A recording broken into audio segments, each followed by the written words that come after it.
Bismillahirrahmanirrahim. Assalamualaikum warahmatullahi wabarakatuh. Waalaikumsalam warahmatullahi wabarakatuh. Bagaimana kabarnya hari ini Bapak Ibu? Alhamdulillah baik ya. Baik. Mohon izin Bapak Ibu, hari ini saya akan sedikit berbagi terkait apa yang sudah saya dapatkan di kegiatan guru penggerak. Jadi pada hari ini saya akan men-share, mendistribusikan beberapa hal terkait kegiatan saya di calon guru penggerak angkatan 9. Jadi salam dan bahagia Bapak Ibu hebat. Assalamualaikum warahmatullahi wabarakatuh.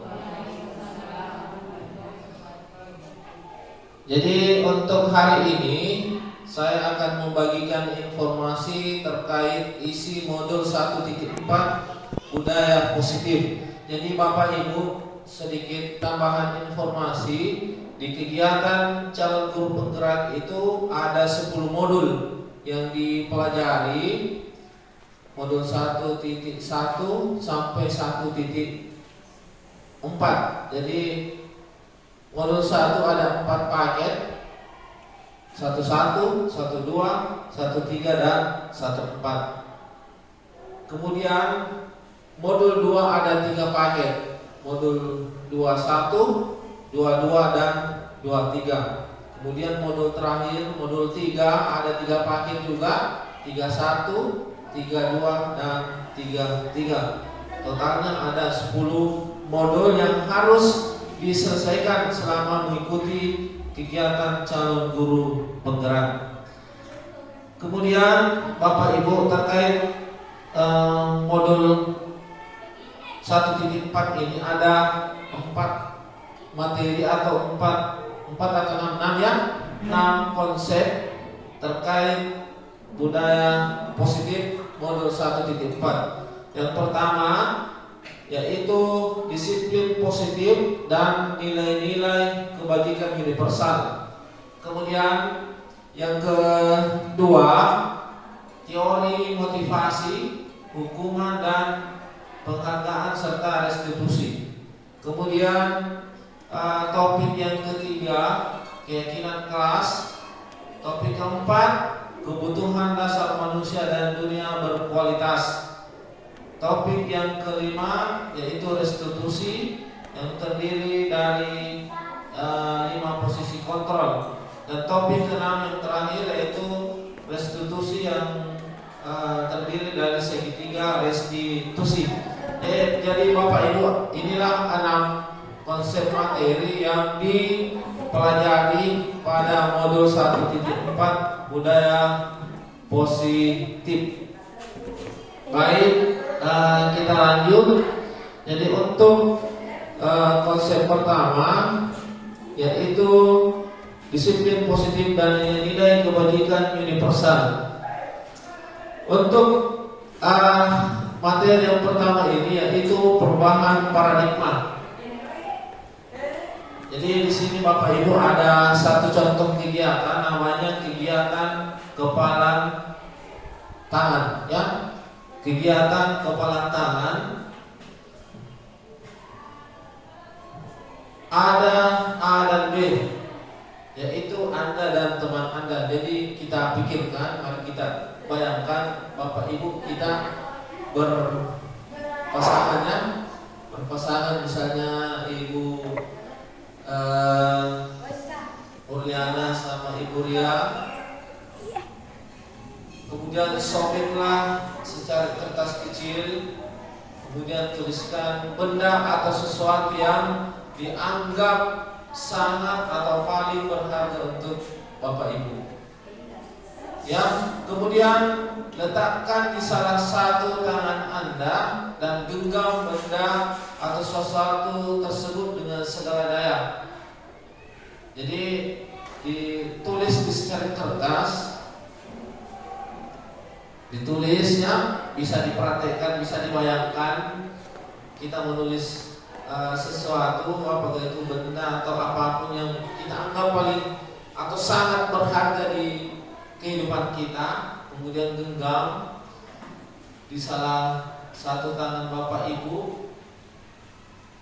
Selanjutnya bayangkan teman kita mencoba dengan sekuat tenaga, dengan berbagai cara, apakah itu dengan meminta, membujuk, mengecam, menghardik, merayu, pokoknya segala cara yang teman lakukan bagaimana supaya teman kita itu mau membuka kepala tangan kita yang berisi tulisan sesuatu yang kita anggap paling berharga. Ya.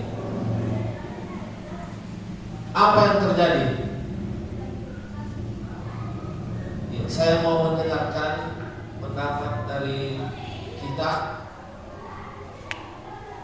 Apa yang terjadi ketika peristiwa ini Ibu alami?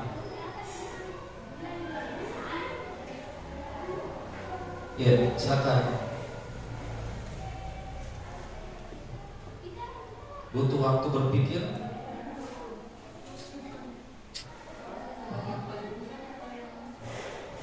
Ya. Ya, yang genggam, yang mau ditanya, ya yang menggenggam. Yang menggenggam mau ditanya ini.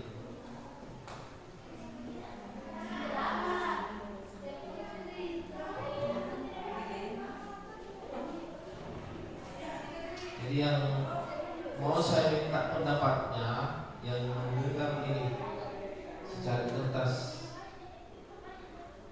Apa yang muncul di pikiran atau apa tindakan yang akan kita lakukan ketika teman kita itu dengan segala cara mau supaya kita melepas genggaman kita.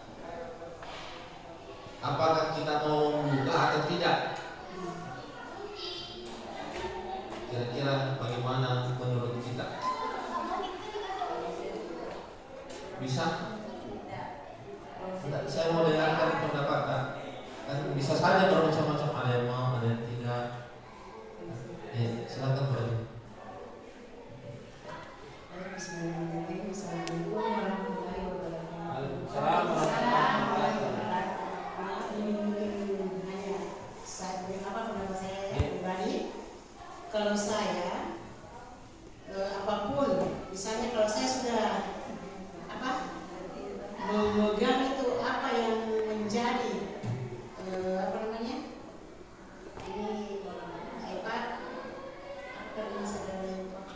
sesuatu berharga.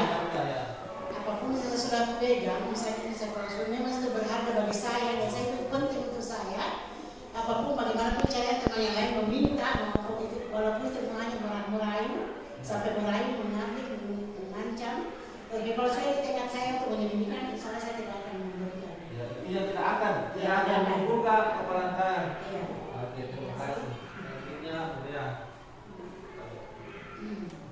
Bismillah. Jika sesuatu yang saya genggam itu memang sangat berharga untuk saya, tetapi itu bisa bermanfaat untuk orang lain, mengapa tidak saya berikan? Seperti itu, Pak. Jadi ada dua pendapat ini. Ada yang bertahan, ada juga yang rela untuk membuka kepala tangan jika dianggap itu bisa membuat orang lain senang atau bahagia, bisa bernilai baik untuk semua orang. Ada lagi? Iya, silakan.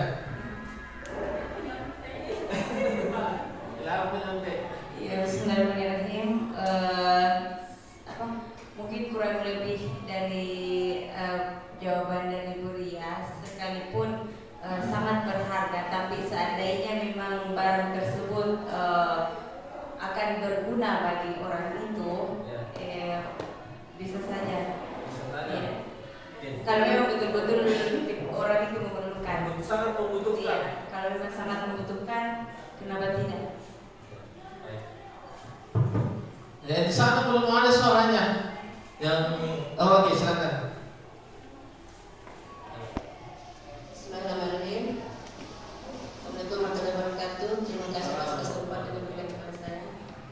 kalau menurut saya apa yang sudah menjadi barang berharga buat saya dan itu akan diambil orang lain, saya tidak akan memberikan, apalagi itu yang bersifat pribadi. Misalnya, saya tulis di situ kan kita menulis sesuatu, kita menulis suami saya.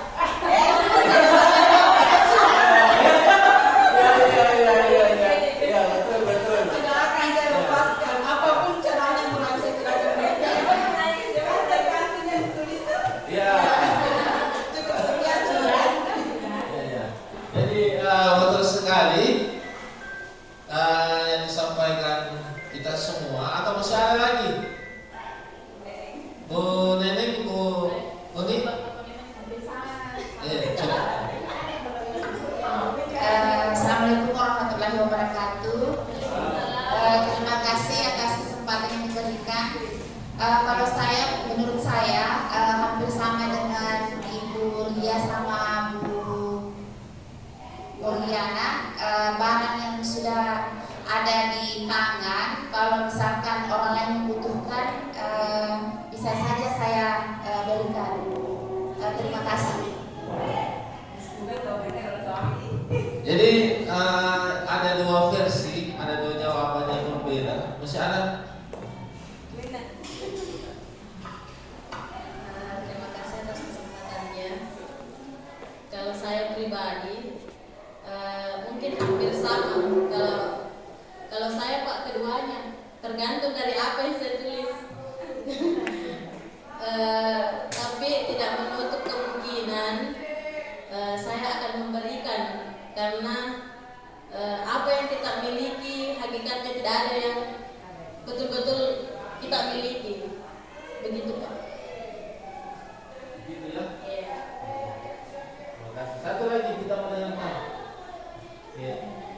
Assalamualaikum warahmatullahi wabarakatuh. Assalamualaikum warahmatullahi wabarakatuh. Terima kasih yang kesempatan yang diberikan kepada saya.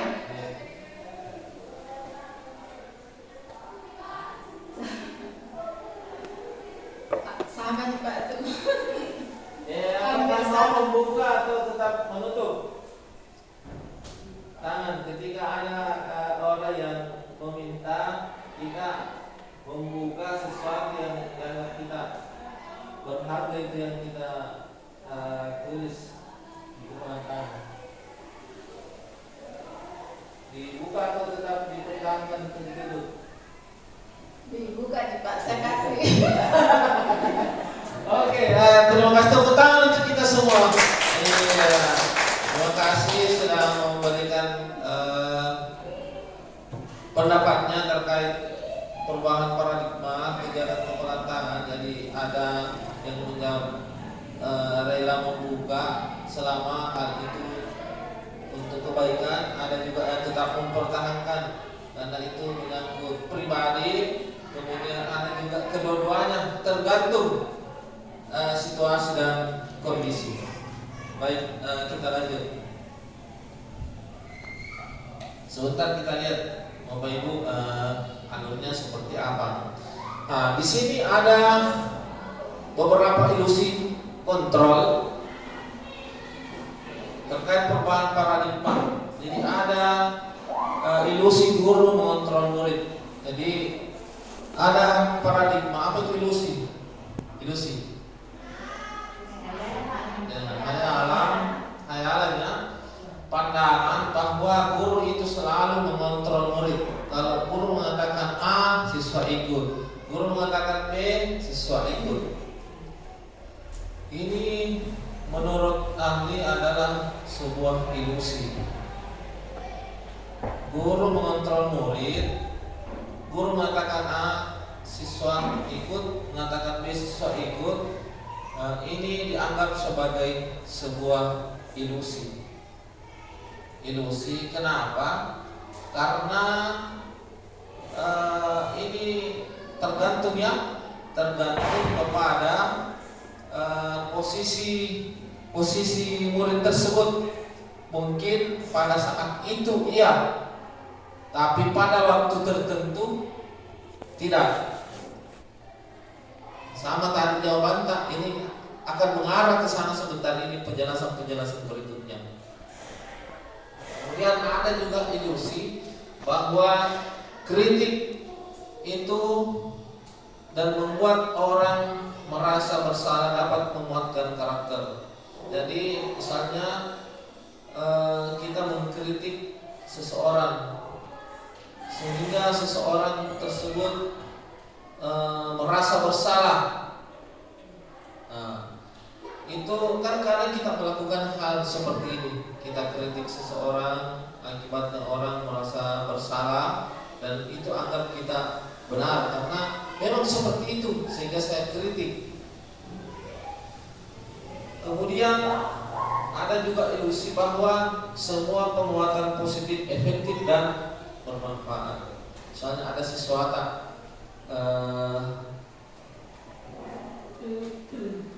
kita berikan penguatan, rajin ke sekolah, bagus nak, bagus. Itu contoh penguatan positif, tapi menurut para ahli itu hanya sebuah ilusi belaka. Dan kadang saya perhatikan ini, kenapa ini dianggap salah nah? Padahal sudah benar ini kita memberikan pujian kepada anak-anak karena nilainya bagus, kita memberikan hadiah. Tapi menurut para ahli ini hanya sebuah hal yang sifatnya sementara, tidak berlangsung lama. Kemudian ada juga ilusi bahwa orang dewasa itu memiliki hak untuk memaksa yang lebih muda, harus begini, harus begitu, begini begitu. Ini Bapak Ibu beberapa ilusi yang kadang kita alami di kehidupan sehari-hari. Ini ada beberapa istilah ini, istilah-istilah baru ya. Jadi terus terang Bapak Ibu, saya juga baru dapat ini ada teori kontrol, ada stimulus respon. Kalau 1-2 kali kita baca ini masih bingung-bingung apa ini maksudnya, diulang-ulangi biasa. Ini sebuah teori yang akan mengantar kita bagaimana kita di sekolah itu bisa melakukan hal-hal yang bisa menciptakan sebuah disiplin positif di sekolah yang sifatnya akan berkepanjangan, tidak hanya sementara. Ini ada beberapa teori, ada stimulus respon, ada teori kontrol. Ini perbedaannya. Stimulus respon, kita mencoba mengubah orang agar berpandangan sama dengan kita. Ini kadang kita lakukan. Kemudian di teori kontrol, kita berusaha memahami pandangan orang lain tentang dunia. Nah, Bapak Ibu, setiap orang diciptakan pasti berbeda-beda, tidak ada yang sama. Jadi menurut stimulus respon, apa yang kita pikirkan itu harus sama dengan yang dipikirkan orang lain. Nah, di teori kontrol itu kita berusaha bagaimana apa yang orang lain pikirkan itu mau larinya ke arah mana. Kemudian perilaku buruk dilihat sebagai suatu kesalahan. Ini menurut stimulus respon. Kemudian menurut teori kontrol, semua perilaku memiliki tujuan. Misalnya siapa ini? Si Adu. Perilakunya itu kita lihat nih bagaimana modelnya. Mungkin ini bisa membantu kita bagaimana melakukan hal-hal terhadap perilaku anak yang berbeda-beda. Ini bisa membantu. Karena kalau saya baca ini bertolak belakang sekali dengan apa yang saya lakukan dengan teori ini. Kita itu sering melakukan yang stimulus respon.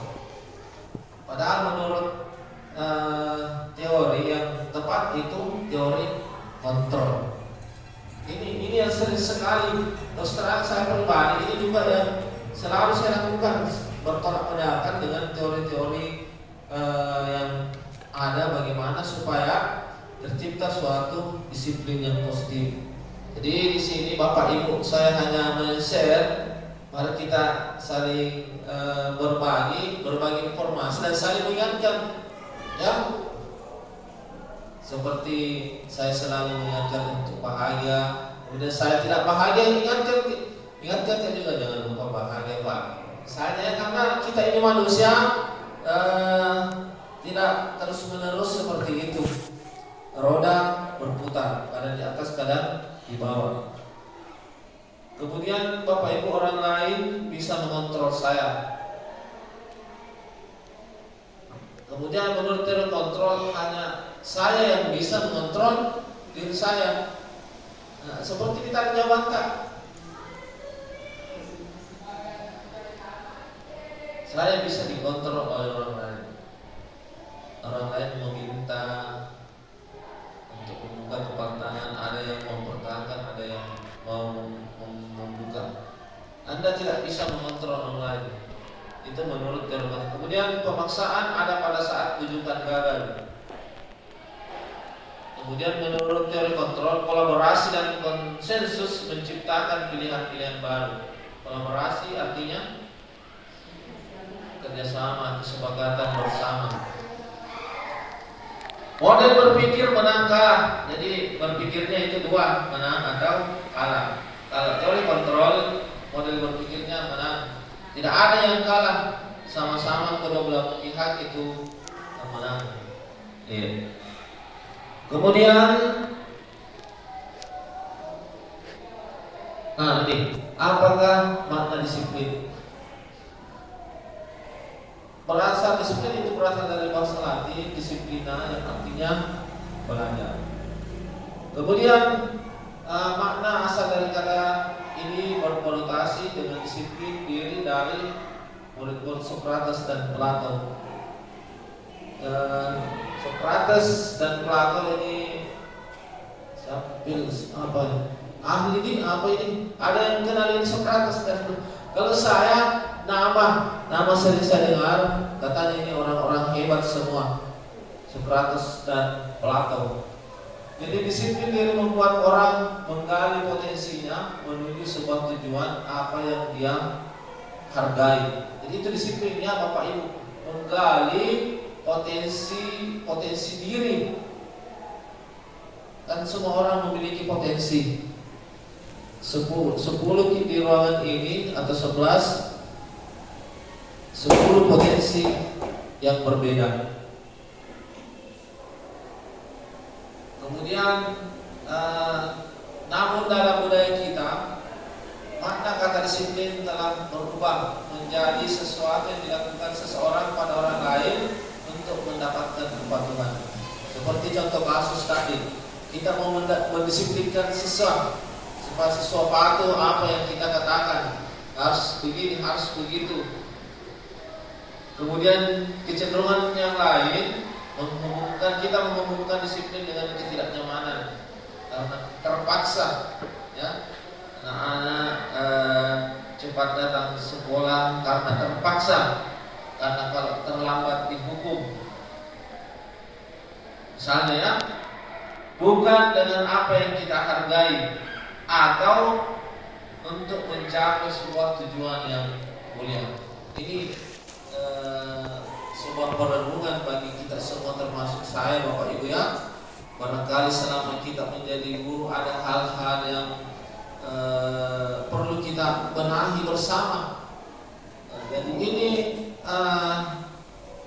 saya dapatkan di kegiatan jalan penggerak untuk saya bagikan juga ke rekan-rekan. Selanjutnya sudah tertanam. Ada lagi istilah nilai-nilai kebajikan. Nilai-nilai kebajikan universal. Nilai kebajikan universal adalah sifat-sifat positif manusia yang merupakan tujuan mulia. Nah, ini tadi, semua manusia pasti memiliki tujuan yang mulia. yang ingin kita capai, setiap individu. Kemudian nilai-nilai tersebut bersifat universal. Universal artinya umum, lintas bahasa, suku, agama maupun latar belakang. Setiap perilaku atau perbuatan memiliki satu tujuan. Pasti ya? Betul atau tidak? Setiap apa yang kita lakukan pasti ada tujuannya. Atau ada yang mau membantah ini? Tidak. Oke, lanjut. Dengan mengaitkan nilai-nilai kebajikan yang diyakini seseorang, maka motivasi intrinsiknya akan terbangun. Sehingga menggerakkan motivasi dari dalam. Jadi motivasi intrinsik adalah motivasi dari dalam untuk dapat mencapai tujuan yang mulia tersebut yang ingin dicapai. Ada ini ahli Joseph William. Jadi ini menurut para ahli ya. Artinya kenapa dikatakan ahli? Karena mereka sudah melakukan penelitian bertahun-tahun bahkan puluhan tahun. Seperti ini di hutan ini. Setiap saya lewat ada kayak turis itu kan melakukan penelitian. Kalau kali ini saya dengar ada sampai tahunan, puluhan tahun di situ terus di hutan ada lagi kerang. Itu melakukan penelitian sehingga memberikan kesimpulan seperti ini. Ya, lamanya itu mereka penelitian. Dan kesimpulannya tak satu di kalimat. Nilai-nilai kewajiban yang dicapai setiap anak di Indonesia kita kenal dengan profil pelajar Pancasila. Masuk lagi ini ke P5, ada P3. Kalau P3 itu profil pelajar Pancasila, kalau P5 proyek penguatan profil pelajar Pancasila. Yang mana itu ada 6 dimensi: beriman dan bertakwa kepada Tuhan yang Maha Esa dan berakhlak mulia. Dimensi kedua mandiri, ketiga pengenalan kritis, keempat berkemuliaan global, bergotong royong dan kreatif. Inilah beberapa nilai-nilai kebajikan universal yang mau kita capai di satuan pendidikan. Mungkin di kantor camat ada juga nilai-nilai kebajikan universal yang mau dicapai. Di kantor desa ada juga yang mau dicapai. Di setiap lembaga masing-masing memiliki nilai kebajikan universal. Kalau di sekolah P3 atau profil pelajar Pancasila yang mau kita capai Bapak Ibu. Nah, kita masuk ke teori kedua. Tadi perubahan paradigma. Karena cara berpikir Kak selama ini terus terang saya lakukan seperti itu. Ternyata ada yang menurut para ahli seharusnya seperti ini. Nah, itu perubahan paradigma. Sekarang ada teori motivasi, hukuman, penghargaan dan restitusi. Banyak istilah itu. Teori motivasi perilaku manusia. Jadi ada di sini 3 kalimat untuk menghindari ketidaknyamanan atau hukuman. Apa yang akan terjadi apabila saya tidak melakukannya? Misalnya itu tadi, apa yang terjadi kalau saya terlambat sehingga harus cepat datang ke sekolah? Ini motivasi eksternal dari luar. Guru menyuruh kalau terlambat seperti ini. Makanya itu namanya motivasi eksternal. Ketika tidak ada yang menyuruh, tidak juga. Kemudian yang kedua, untuk mendapatkan imbalan dari orang lain, apa yang akan saya dapatkan apabila saya melakukan? Nah, ini juga motivasi eksternal. Nah, kalau bisa menjawab pertanyaan saya kasih bulan-bulan. Jadi kalau tidak dikasih bulan-bulan, tidak bisa menjawab. Itu motivasi eksternal. Kemudian yang ketiga, untuk menghargai diri sendiri. Saya akan menjadi orang yang seperti apa bila saya tidak melakukannya. Ini adalah motivasi internal. Apa yang terjadi kalau saya selalu datang terlambat? Apa yang terjadi kalau ada pertanyaan saya tidak bisa menjawab?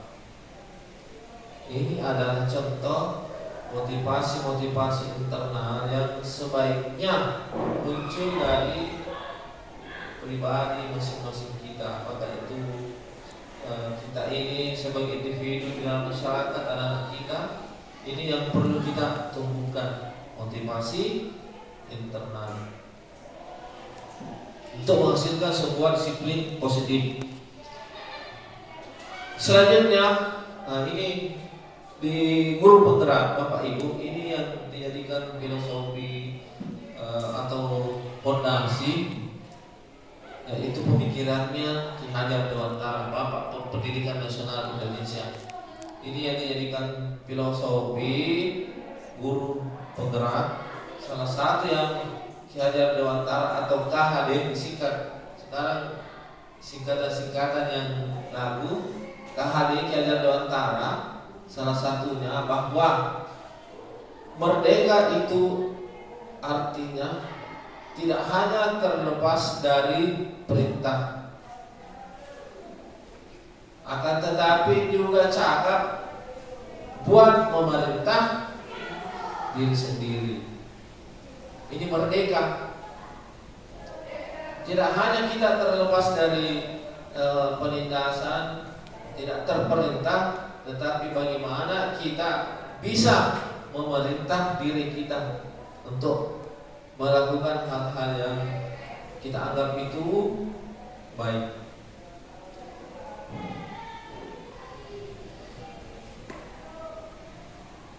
Jadi Bapak Ibu, banyak sekali ya filosofi Ki Hajar, tetapi di sini hanya satu yang disampaikan.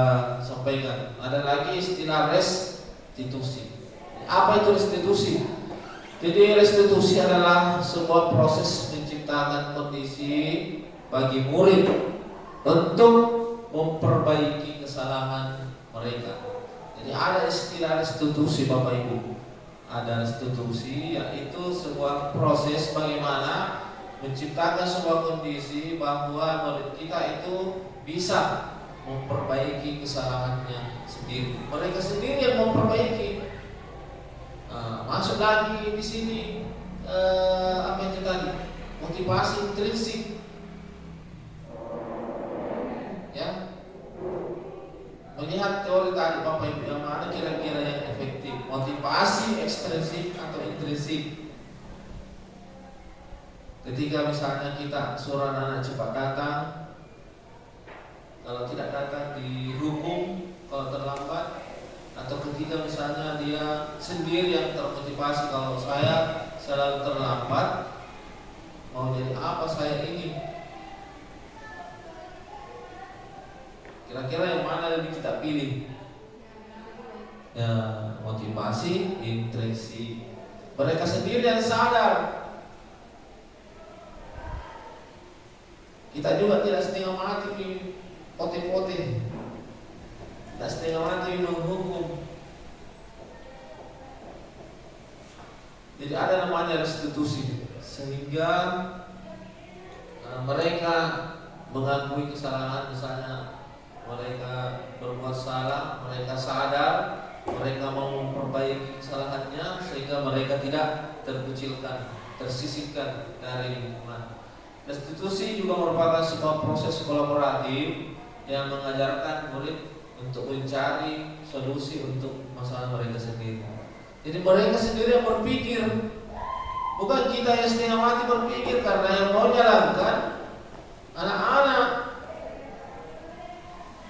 Jadi mereka sendiri yang memikirkan kira-kira bagaimana supaya saya bisa tidak datang terlambat lagi. Apa yang harus saya lakukan? Jadi dikembalikan. Kemudian membantu murid berpikir tentang orang seperti apa yang mereka ingin.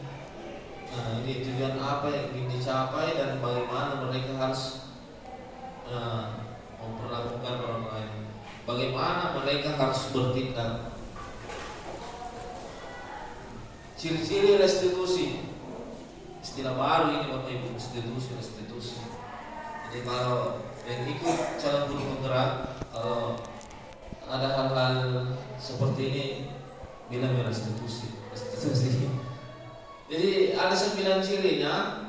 Yang pertama, bukan untuk menebus kesalahan, namun untuk belajar dari kesalahan. Jadi kita belajar dari kesalahan, karena setengah mati setiap waktu kita memberikan hukuman seperti ini, kayaknya arahnya teori ini. Kita juga yang sesat. Kemudian memperbaiki hubungan. Ketiga, tawaran bukan paksaan. Kemudian restitusi menuntut untuk melihat ke dalam hati. Restitusi mencari kebutuhan dasar yang menjadi dasar tindakan. Keenam, restitusi pilih adalah cara yang paling baik. Ketujuh, restitusi fokus pada karakter, bukan pada tindakan. Jadi kita fokus pada karakter atau sifat dasar anak kita ini seperti apa. Jadi macam-macam lah. Kemudian yang ke-8, restitusi fokus pada solusi. Jadi solusi ini yang perlu kita pikirkan ketika misalnya ada tindakan-tindakan yang tidak sesuai. Kemudian restitusi membalikkan murid yang berbuat salah pada kelompok. Jadi tidak tersisi mereka ketika melakukan sebuah kesalahan. Jadi ada beberapa kemarin saya sempat menonton TV apa itu. Saya juga rajin buka apa itu TikTok apa itu. Ada sekilas saya lihat motivasi terlambat. Ada yang pernah nonton ini motivasi terlambat? Ada kesannya ada itu terlambat. Ada di gurunya masuk di kelas, saya tidak akan memulai pelajaran kalau masih ada yang datang terlambat. Cari ada satu orang yang belum datang nih. Kenapa terlambat? Dia mau bicara tidak dikasih kesempatan sama guru. Jadi dilempar sama temannya kertas semua. Itu dilemparin untuk gara-gara kamu ini tidak selalu terlambat belajar. Jadi disuruh turun sama guru, silakan turun, besok jangan lagi terlambat ya. Besoknya ditungguin terlambat lagi. Dilempar lagi sama temannya kertas. Mau bicara tidak lagi dikasih kesempatan sama gurunya untuk bicara. Apa alasannya? Setelah besok jangan lagi terlambat ya, karena kalau terlambat kita tidak akan mulai pelajaran. Besoknya hari ketiga ditunggu habis jam tidak belajar karena tidak datang. Kan gurunya bilang kita tidak akan belajar kalau ada yang terlambat, tidak datang itu kesana. Hari ketiga, terus hari keempat cepat sekali datang. Dipanggil lagi sama gurunya. Kalau nggak salah namanya Juli. Naik, berdiri di depan kelas.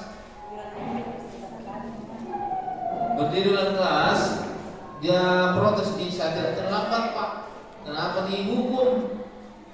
Gurunya bilang, kemarin kamu tidak datang.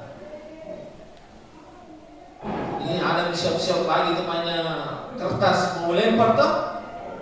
Dia jelaskan, hari pertama saya terlambat Pak, karena orang tua saya jatuh dari WC. Hari kedua saya terlambat karena saya harus memberi makan ayah saya yang stroke. Hari ketiga saya tidak datang ke sekolah karena ayah saya meninggal. Minta maaf gurunya. temannya menangis semua. Mohon diambil kalau begitu sudah terjadi. Jadi ini adalah pelajaran berharga untuk kita semua. Saya tidak terus terangkan. Kemarin kan saya senang buka video. Saya langsung terfokus ke situ. Motivasi apa itu? Motivasi terlambat apa? Jelasnya terlambatnya di situ yang saya tandai.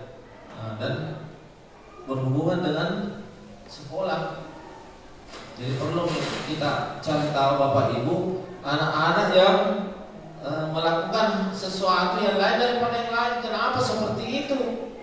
Jangan langsung kita menjustis, ini anak memang ini suka terlambat tanpa mencari tahu apa yang melatar belakangi mereka melakukan hal seperti itu. Bukan hanya terlambat, tapi hal-hal lain juga. Hal-hal lain juga perlu kita ketahui apa yang melatar belakangi. Misalnya tidak pernah pakai sepatu, mungkin tidak ada biayanya untuk beli sepatu. Jangan langsung saya dimarahi, apa itu? Tak enak perasaannya. Oke, baik. Kita lanjut. Konsep yang ketiga, keyakinan kelas. Mengapa bukan peraturan? Mengapa harus keyakinan? Jadi dua hal yang menurut ahli ini yang berbeda. Ada namanya peraturan, ada namanya keyakinan. Mengapa kita memiliki peraturan harus menggunakan helm bila mengendarai kendaraan roda 2 supaya aman kepala, tidak ditilang?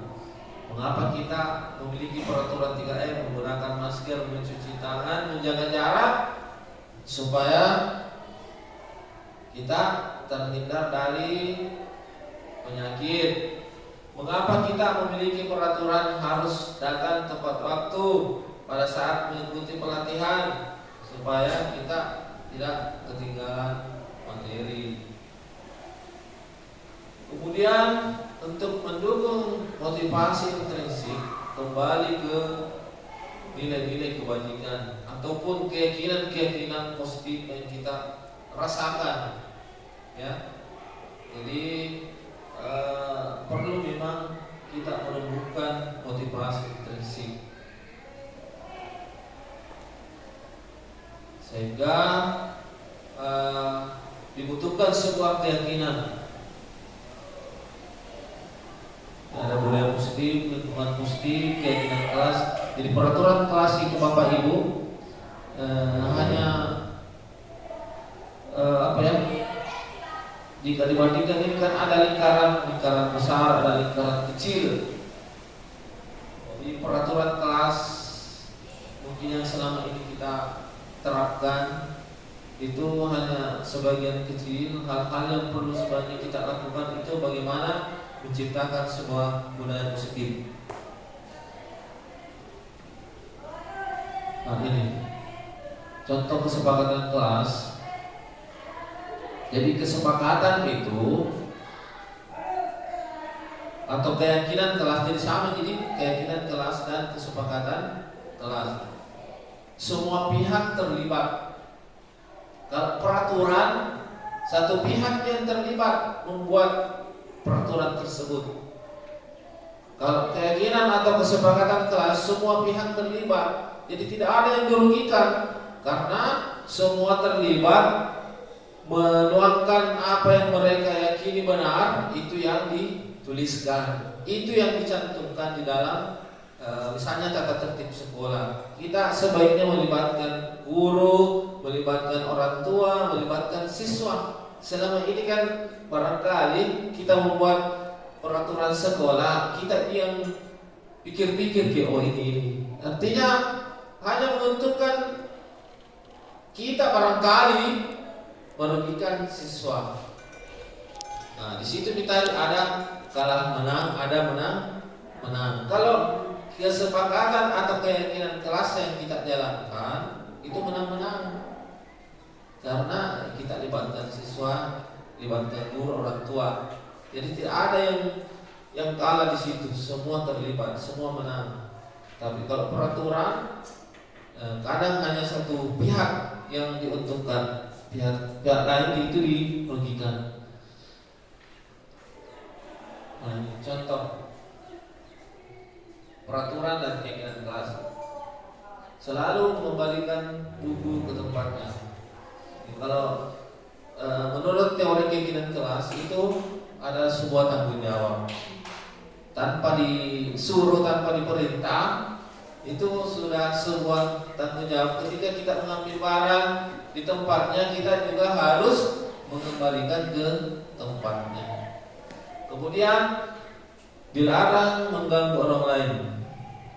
Ini contoh peraturan. Kalau menurut pandangan keinginan kelas itu adalah sebuah tindakan menghormati orang lain. Ketika kita tidak melakukan tindakan-tindakan yang dapat mengganggu orang lain. Selanjutnya, hadir di sekolah 15 menit sebelum pembelajaran dimulai. Nah, ini contoh komitmen. Ya, komitmen bahwa sebaiknya kita berada di kelas itu 15 di sekolah 15 menit sebelum pembelajaran dimulai. Kemudian dilarang melakukan kekerasan. Kita yakin bahwa itu adalah hal untuk menjaga keamanan dan keselamatan. Ada keyakinan dalam diri kita bahwa untuk bisa selamat, aman, dan menghormati orang lain itu kita tidak boleh melakukan sebuah tindakan kekerasan. Kemudian dilarang menggunakan narkoba. Di sini perlu kita tanamkan keyakinan di dalam diri kita masing-masing bahwa untuk menjaga kesehatan itu kita harus menghindari yang namanya narkoba. Jadi ini Bapak Ibu contoh-contoh keinginan kelas yang bisa kita terapkan untuk bagaimana di lingkungan sekolah kita ini bisa memulai perubahan paradigma berpikir, ya, perubahan paradigma berpikir. Nah, ada lagi teori-teori hukuman, dihukum oleh penghargaan menurunkan kualitas, penghargaan mematikan kreativitas, penghargaan mengurangi motivasi intrinsik. Jadi contohnya tadi kita memberikan hadiah kepada siswa yang berprestasi. Ketika tidak dikasih hadiah, tidak lagi berprestasi. Karena itu yang dia harap terus. Harap akhirnya ketika misalnya kurang dana, tidak bisa membeli hadiah, kasih penghargaan, tidak ada lagi motivasinya. Sehingga kalau bisa kita kurangi ini bentuk-bentuk penghargaan. Terus terang ini saya suka sebenarnya ini memberikan penghargaan kepada orang, motivasi juga. Tapi menurut teori ini adalah sesuatu yang salah. Seharusnya itu muncul dari dalam dirinya ketika misalnya melakukan sesuatu hal tanpa adanya janji-janji. Kalau misalnya dapat juara, dapat ini, karena katanya ini bersifat jangka pendek. Nah, contoh buktinya ya, ini benar, ini teori. PSM itu pernah juara di kompetisi yang lalu. Kenapa juara? Karena dijanji bonus terus. Pokoknya kalau menang dapat bonus, menang akhirnya menang terus. Sekarang tidak ada nih bonus, kalah terus. Tidak pernah menang meskipun di kandang. Kemarin dikalah lagi 2-0. Ternyata ini teori terbukti sekali. Padahal kita selama ini yang kita lakukan. Karena juga kadang kita buktikan. Tapi kalau seperti itu kejadiannya tidak ada di bonus, berhenti juga. Nah, yang bagus itu berkelanjutan terus menerus, ada bonus tidak ada bonus tetap jalan.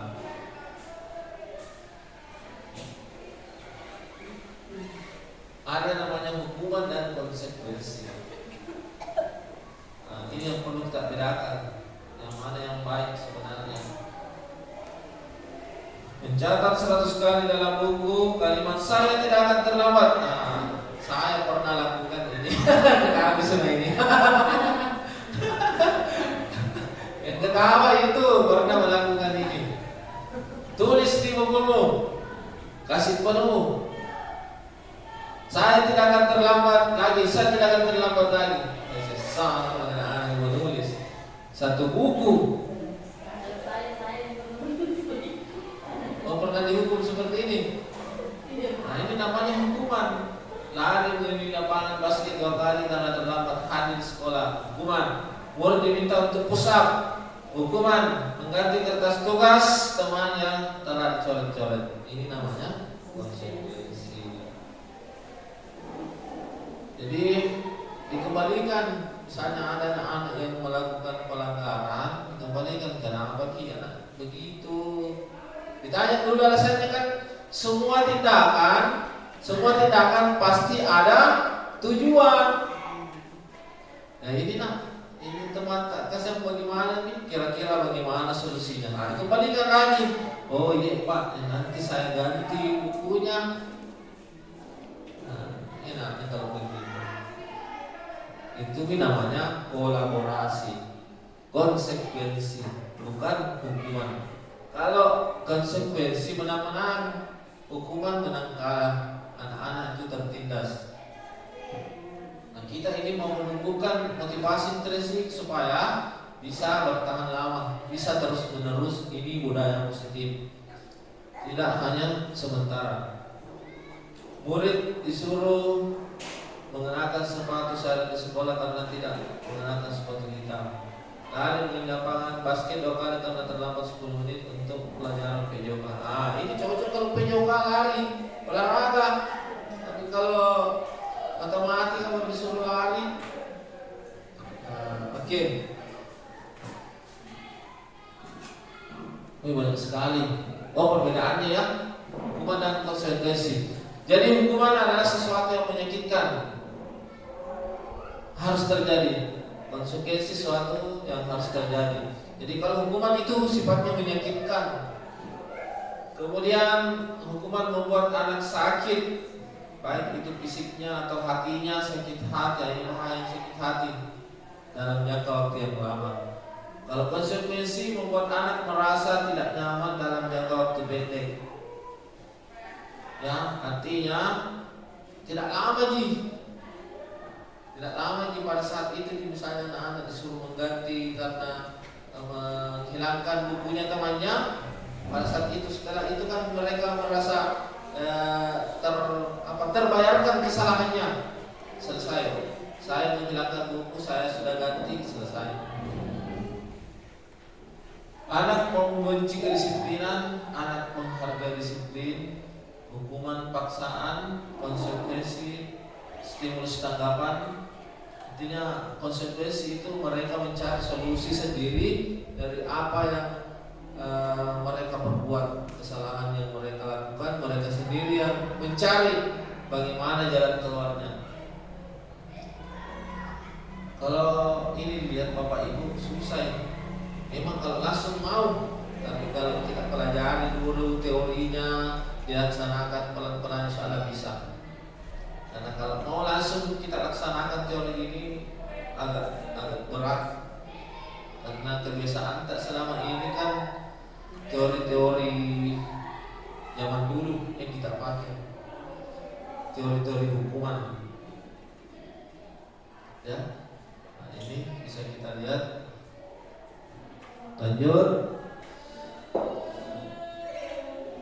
Banyak sekali istilah ini Bapak Ibu. Identitas gagal, identitas sukses. Baru masuk pembelajaran 4. Nah, 6 ini kebutuhan dasar manusia dan dunia berkualitas. Nah ini ada kebutuhan dasar manusia. Jadi semua manusia memiliki kebutuhan. Ibu Murliana apa kebutuhannya? Jadi ini ada 4 atau 5? Ada 5 ya, ada 5 kebutuhan dasar manusia. Ini yang paling mendasar, yang sering kita inginkan bertahan hidup. Bagaimana supaya kita bisa hidup? Itu yang bulatan detail. Kemudian kasih sayang, rasa diterima, selalu mau disayangi, mau diterima apa adanya. Kemudian penguasaan, selalu mau menguasai orang lain, selalu mau menguasai suami. Uangnya suami, uangku bukan uangnya suami. Teori apa ini namanya?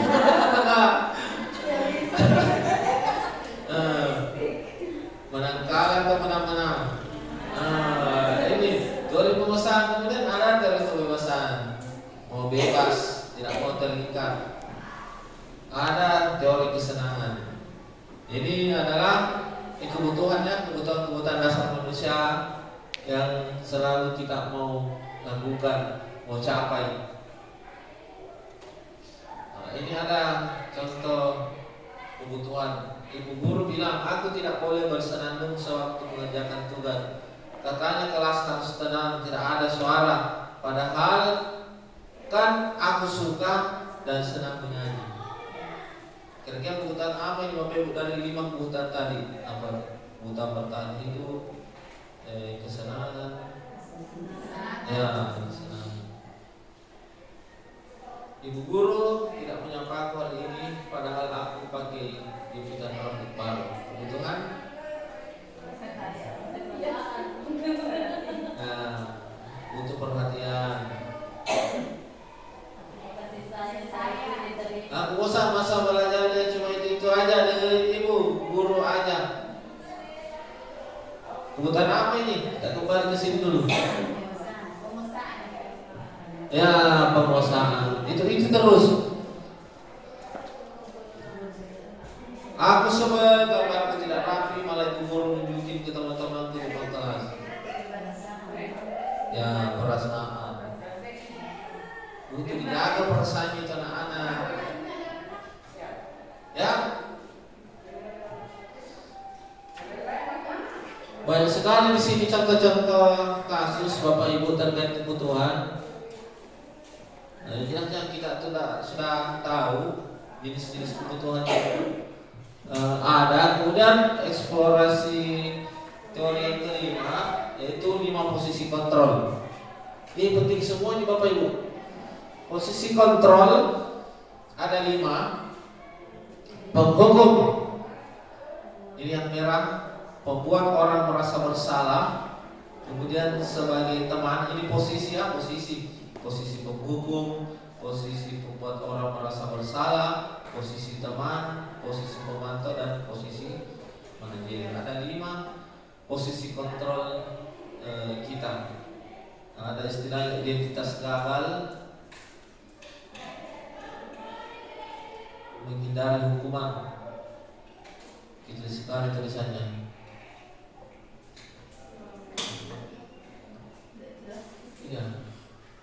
Kemudian ada identitas berhasil atau sukses, mengharapkan imbalan atau penghargaan. Nah, ini tadi yang kita lakukan, misalnya memberikan penghargaan, ini namanya posisi teman dan pemantau. Kemudian ada namanya posisi manajer, menghargai diri sendiri. Nah, ini yang bagus ini, kontrol diri, identitas berhasil atau sukses. Sebagai manajer, ada di sini beberapa kalimat mengajukan pertanyaan-pertanyaan. Kemudian apa yang kita yakini? Nah, misalnya ini keyakinan kelas atau peraturan kelas. Nah, sebaiknya di setiap tahun ajaran kita membuat keyakinan kelas. Ya, nah, kita libatkan siswa, anak-anakku di mata matematika ini kira-kira apa yang perlu kita sepakati supaya kegiatan pembelajaran matematika bisa berjalan dengan lancar. Nah, ini posisi kita sebagai manajer, membuat pertanyaan-pertanyaan, membuat kesepakatan-kesepakatan, kemudian menguatkan pribadi. Nah, seperti itu. Ya, ini 5 posisi kontrol yang selama ini kita tidak sadari ya Bapak Ibu. Dan yang paling bagus kita lakukan yaitu posisi sebagai manajer. Kemudian, nah ini contoh pernyataan, saya kecewa sekali dengan kamu. Nah, ini adalah contoh membuat orang merasa bersalah karena mengatakan hal seperti itu. Kamu tidak pernah benar melakukannya. Ini penghukum, selalu salah orang. Padahal setiap tindakan itu ada alasan. Kemudian ayolah lakukan demi ibu bapak. Ini sebagai teman. Posisi teman mulai sebagai pemantau. Apakah kamu mau mendapatkan stiker bintang hari ini? Nah, ketika misalnya berhasil mau diberikan pujian atau hadiah, ini posisi sebagai pemantau. Kemudian sebagai posisi manajer, bagaimana kamu bisa menyelesaikan masalah ini? Jadi kita kembalikan ke anak-anak, tak saja melakukan kesalahan, kira-kira untuk memperbaiki kesalahan tersebut apa yang bisa dia lakukan. Mereka sendiri berpikir, nah, tentunya yang akan mereka lakukan sesuai dengan kemampuannya. Oh, saya bisa seperti ini, saya akan ini. Oke. Karena kalau kita menentukan dan anak-anak tidak bisa melaksanakan itu, akan terjadi masalah lagi di situ, problem.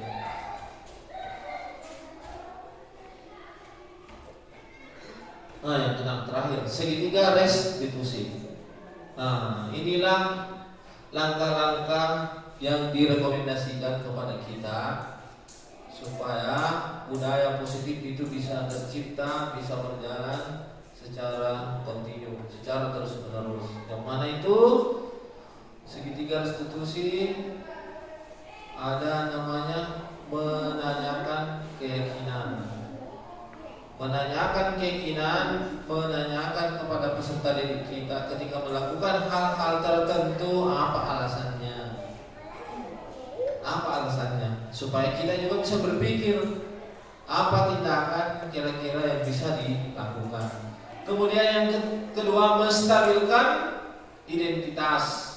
Setiap orang pasti pernah melakukan kesalahan. Jadi ketika anak-anak melakukan kesalahan, jangan langsung dikatakan kamu ini seperti ini begini-begini, tapi untuk menstabilkan kondisi, mencairkan suasana ya, berikanlah semacam motivasi sehingga anak itu tidak merasa bersalah. Karena harapan kita ke depan itu akan tercipta situasi atau kondisi yang membuat anak-anak kita merasa nyaman, merasa aman berada di lingkungan sekolah ini.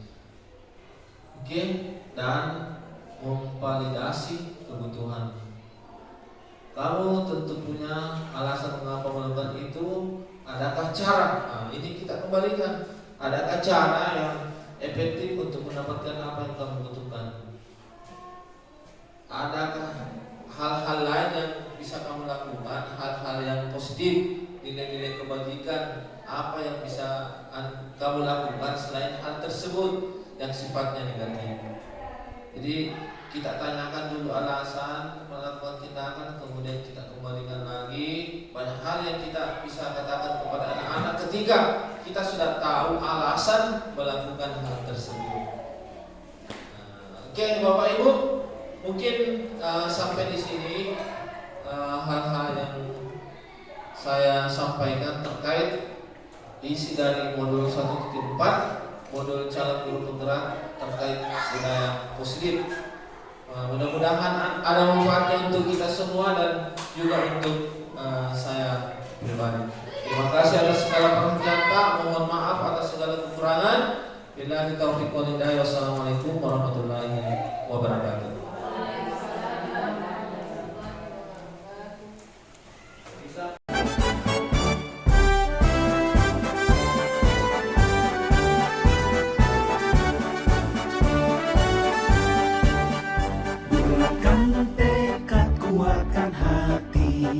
Negeri ini memanggilmu kawan. Belajar bergerak berbagi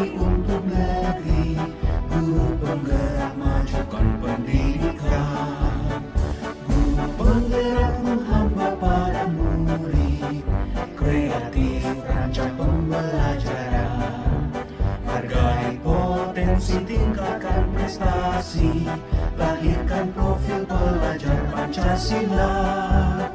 Belajar, bergerak, berbagi untuk negeri, kita menjalin kolaborasi.